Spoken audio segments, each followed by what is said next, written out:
Good evening or afternoon or morning. My name is Janelle Ott, and I am the instructor of double reeds at Angelo State University. I also teach bassoon at Abilene Christian University, Hardin-Simmons University, and McMurray University. I have been in Dallas since 2009, and I have taught during that time in the Dallas-Fort Worth area, as well as in East Texas and West Texas. So I've worked with big city schools, 6A schools in the Dallas area, 6A schools in Abilene, and I've also worked with more rural programs. I'm here today to talk with you about the ATSSB Etudes, and we're going to talk about year A because I believe those are the Etudes you're supposed to be learning for 2021 to 2022. I am going to actually talk about them in reverse order. So we're going to start with the technical and then go to the lyrical etude. And there are reasons. It's because you need to pick up skills in the technical etude that you will then use in the lyrical etude. So we're going to start with the technical and then we'll build to the lyrical. There are a few things that I tend to see with students from smaller schools that maybe haven't had bassoon lessons before that really get targeted in the technical etude for this year. So those two techniques that we're going to talk about first are half-holing and venting or flicking. Half-holing almost all is considered to be extended technique on instruments that are not bassoon. But on bassoon, it's a very, very normal thing that we have to do a lot. So we use half-holing for the notes F sharp, G, and A flat, both at the top of the staff and above the staff. And the idea is that we're going to use our first finger in our left hand, and we're going to just slide the finger down off the tone hole. This is different from what you would do on oboe, where you're trying to do more of a rock. On bassoon, we slide. Also, because it's not really a fingering, it's a thing we're doing to make the note come out cleanly, the amount of half-hole changes depending on which note you are playing. If you want the note to speak well, so like G is what I would call a normal amount of half-hole. This is literally you're covering up half of the hole. For F sharp, you often need to uncover more of the hole. So it's like a 3/4 hole. And then for A flat, you uncover just a very little bit of the hole. So for both G and F sharp, if the note isn't speaking clearly, uncover more of the hole. If it's A flat and the note's not speaking clearly, you probably need to cover more of the hole. I know it's confusing. This is one of the reasons that bassoon is difficult, but I believe in you. So the very first measure of this piece goes from C to G to E to G. And you might notice that I am adding my left hand pinky. This is the key we call the resonance key. The resonance key helps your G be a little bit better in tune because it tends to be very sharp, but the resonance key helps it stay lower. So like here's G with and without the resonance key. You can hear the difference, I hope. So the first 4 notes, C, E, G, E. And notice I'm putting the half hole back when I'm done. So you don't just keep the half hole, you cover the hole back. The second half of the first measure has you using these keys right here. Now, these keys are called the speaker keys. Individually, they're called the A key, the C key, and the D key, and not all bassoons have the D key on it, but all bassoons should have the A key and the C key. There are a lot of fingering charts floating around that tell you that you do not need to ever use these keys for any reason, and that is untrue. So what we use them for, we call them the speaker keys because they help notes in the higher register speak well. So when I say speak well, what I mean is that it comes out exactly in the octave it's supposed to come out in. You get a similar problem if you try to play G at the top of the staff and you don't half-hole it. So if you don't half-hole it and you just throw more air at it, what is going to sometimes happen is what we call a crack in bassoon, which is that both octaves will try to speak at the same time, like this. That's a good one. You will get something similar if you do not use the speaker keys when you're playing the top notes. Now, if you do not have a D key on your instrument, this etude does have some high Ds. You cannot use the C key on a high D. It will be very out of tune. But what you can do is you can add your right hand 2, 3, 4. So that's your high D fingering if you don't have a D key on your bassoon. That's what you need to do to make sure it will speak very cleanly every time. It doesn't sound the best, but it's clean. And you will get used to it, I promise. So the first measure, C, G, E, G, C, A, F, A. If you are new to the concept of flicking and venting, the main difference between flicking and venting is that. So this is the A key, we use it when we play A. If you're venting, this key will be down the whole time you play A. If you're flicking, you're just going to bump the key when you first start the note, just to make sure that it speaks in the correct octave. I prefer to vent because I think it is the simpler hand technique to use, but both are valid approaches to playing the bassoon.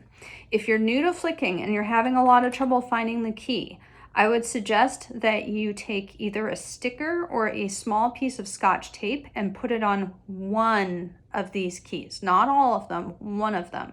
It will help your finger find the right key very, very quickly.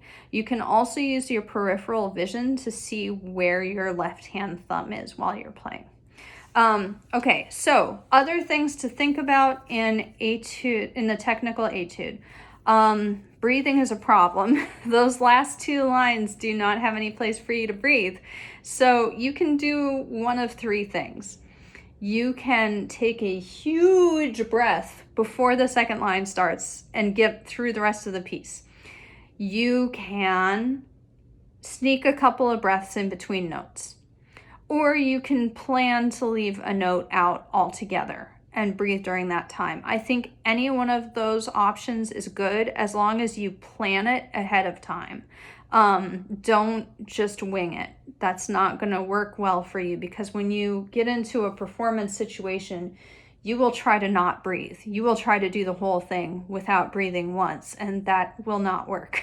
That ends in disaster. So plan it, and it's more likely to work the way it's supposed to. The suggested tempo for this etude is 112 to 120. 120 is pushing it. That is fast. I'm going to play it for you at 120, and I'm a little nervous that I am going to mess it up. So I think what's more important than your tempo is playing the notes so that they are very clean and so that it is the same tempo the whole way through. I don't want to hear speeding up and slowing down. And don't worry about playing super duper short. As long as the notes are separated and clean, it will give the impression of a good staccato. So I'm going to play it for you with my metronome on 120 so you can hear what it sounds like with the metronome. And hopefully I don't mess up. And then we'll go on to the lyrical etude.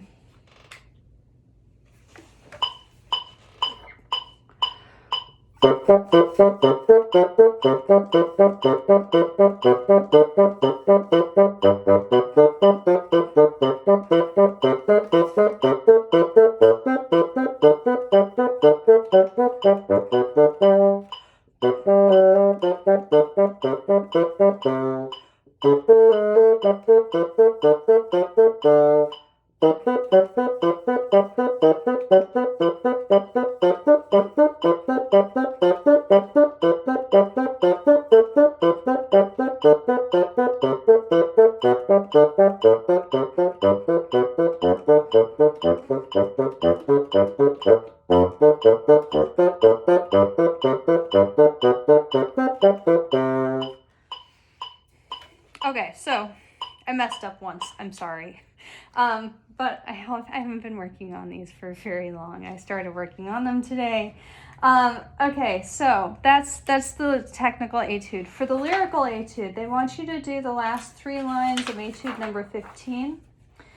So I think the lyrical etudes are usually harder than the technical etudes because the rhythm is usually much more complicated than what you have in the technical. I think that you can play eighth notes for a couple of minutes and keep them all the same length. But the lyrical etude has, I mean, just even in the first couple of measures, we've got quarter notes, dotted quarter note, eighth notes, dotted eighth notes, 16th notes, and half notes. That's a lot of different kind of notes for you to keep track of.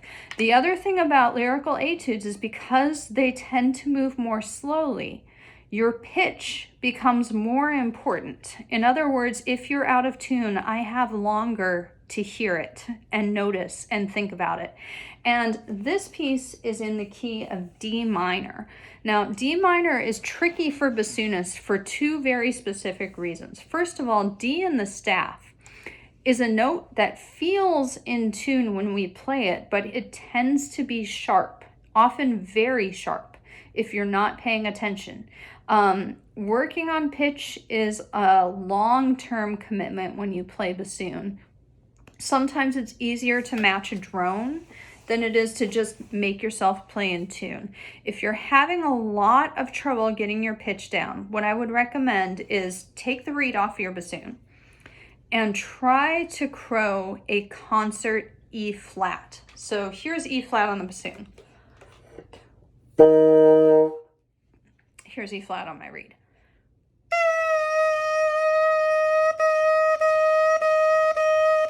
If you can crow a concert E flat on your bassoon reed, you are doing literally everything you need to do to play in tune on the bassoon. Don't change a thing. Often what you'll find is that your pitch is very, very high. Something like, it's hard for me to do because I've trained myself to not do it. But if you do that, you try to start bringing your pitch down.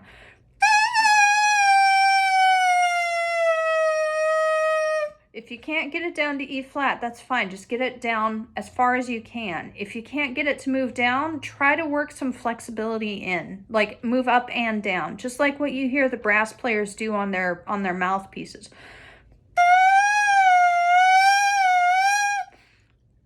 Eventually, if you can get to an E flat, you're doing exactly what you need to do, and it should be in tune. Is it going to stay in tune forever? No. This is a process. You need to make friends with your tuner, and I specifically recommend Korg tuners, K-O-R-G, because not every tuner picks up bassoon very well. Acoustically, we're a very strange instrument, and sometimes a tuner will pick up one of the other partials that we're playing instead of the main note. And if you tune the partial, you will be out of tune. So D tends to be sharp for us. A at the top of the staff also tends to be a sharp note. And that's a note that we have to play a lot with this piece. So pitch is important. One of the other things that you sometimes expect to hear in a lyrical etude is vibrato. Now, there are a lot of different approaches to how vibrato is supposed to sound, and also to how you produce vibrato. I'm going to tell you my approach, and this is the approach of every college professor I've ever studied with. This is what I use in professional orchestras, so I think I'm right. I think I've got a good approach. I hope you agree.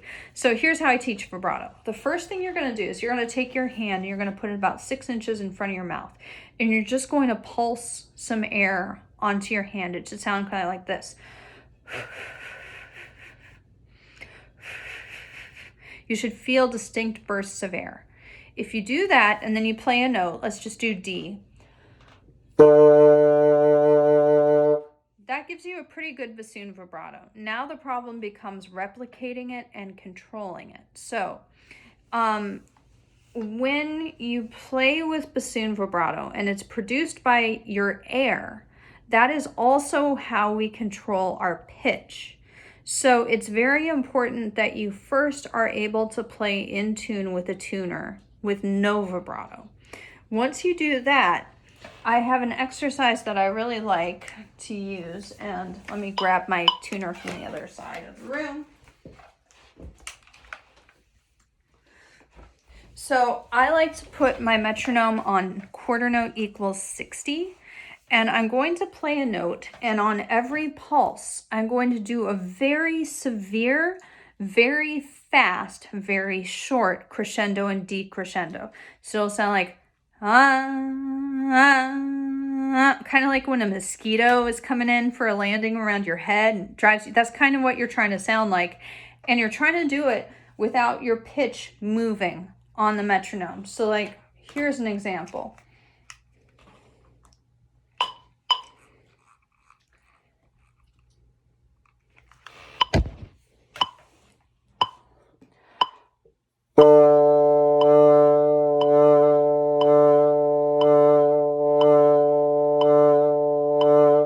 Once you can get that to work, then you start trying to do eighth notes. After you do eighth notes, you do triplets, then 16th notes. If you can get to the point where you're doing 5 pulses per beat at somewhere between 60 and 72, that's about as fast as I think bassoon vibrato should ever go.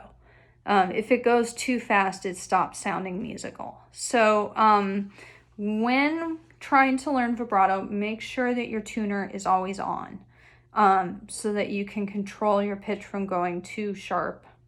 It'll always go sharp. It will never go flat unless you've really overdone it.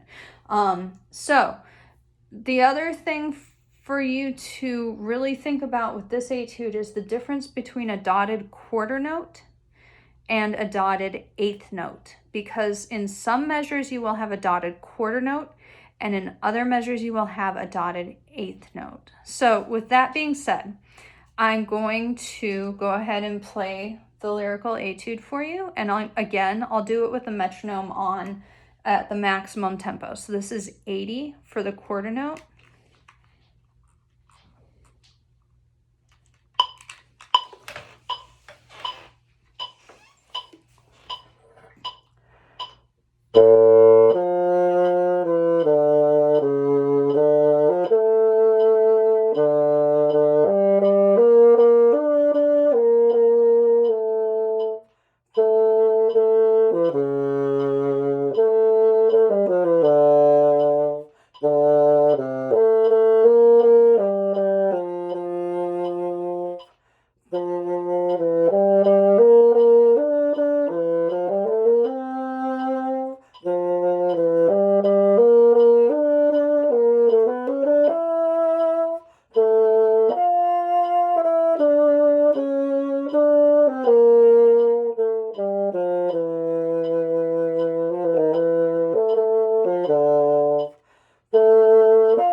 Thank you for your time. Please let me know if you have any questions. The easiest way to reach me is either through my website, janelle@bassoon.com, or you can find me on the Angelo State website, angelo.edu.